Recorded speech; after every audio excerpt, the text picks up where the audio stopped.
ગુજરાતનો જે ખૂબ ચર્ચિત મુદ્દો રહ્યો હતો ખ્યાતિકાંડ, તેનો જે આરોપી છે કાર્તિક પટેલ, તેને હાલ અત્યારે ક્રાઇમ બ્રાન્ચની ટીમ છે તે ખ્યાતિ હોસ્પિટલે લઈને આવી છે। આ સીધા દ્રશ્ય તમને બતાવીશું કે જે કાર્તિક પટેલ છે તેને ક્રાઇમ બ્રાન્ચની ટીમ છે તે અત્યારે ખ્યાતિ હોસ્પિટલ ખાતે લાવ્યા છે। આ એ જ ખ્યાતિ હોસ્પિટલ છે જ્યાં 2 દર્દીઓના મોત નીપજ્યા હતા। અહીંના હૃદયના ઓપરેશન કરવામાં આવ્યા હતા 2 દર્દીઓનું, અને ત્યારબાદ 2 દર્દીઓના મોત નીપજ્યા હતા અને ત્યારબાદ સમગ્ર ખ્યાતિકાંડ છે તે સામે આવ્યો હતો। જે પરિવારજનો હતા તેમના આક્ષેપ હતા કે દર્દીઓને ઓપરેશનની જરૂર ન હતી, તેમ છતાં તેમના ઓપરેશન કરી નાખવામાં આવ્યા હતા અને ત્યારબાદ છે તે આ મામલો સામે આવ્યો હતો। સાથે જ આ મામલે વસ્ત્રાપુર પોલીસ સ્ટેશનમાં 3 ફરિયાદ નોંધાવવામાં આવી હતી અને તેની તપાસ છે તે અમદાવાદ ક્રાઇમ બ્રાન્ચને કરવામાં આવી હતી।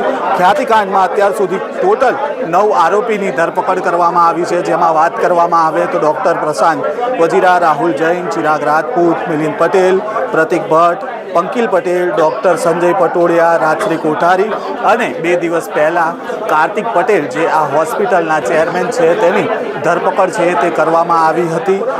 જે ખ્યાતિકાંડનો મામલો સામે આવ્યો હતો ત્યારથી જ એવી આશંકાઓ તોળાઈ રહી હતી કે કાર્તિક પટેલ છે તે વિદેશમાં છે અને 2 દિવસ પહેલાં જ તે દુબઈથી અમદાવાદ પરત આવ્યા હતા। ત્યારે ક્રાઇમ બ્રાન્ચની ટીમે કાર્તિક પટેલની અમદાવાદ એરપોર્ટથી ધરપકડ કરી હતી।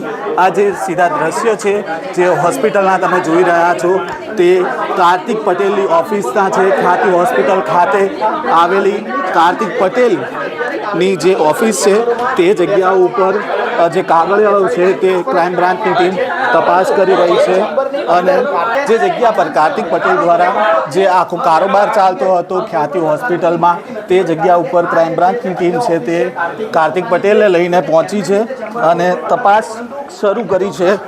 આ સીધા જ દ્રશ્ય હતા જે ખ્યાતિ હોસ્પિટલના જે ક્રાઇમ બ્રાન્ચની ટીમ છે તે તપાસ માટે અહીંયા આવી પહોંચી છે। વધુ સમાચારો સાથે ફરી મળીશું, ત્યાં સુધી નવજીવન ન્યૂઝ સાથે જોડાયેલા રહેજો। વૈષ્ણવજન તો તેને કહીએ જે પીડ પરાઈ।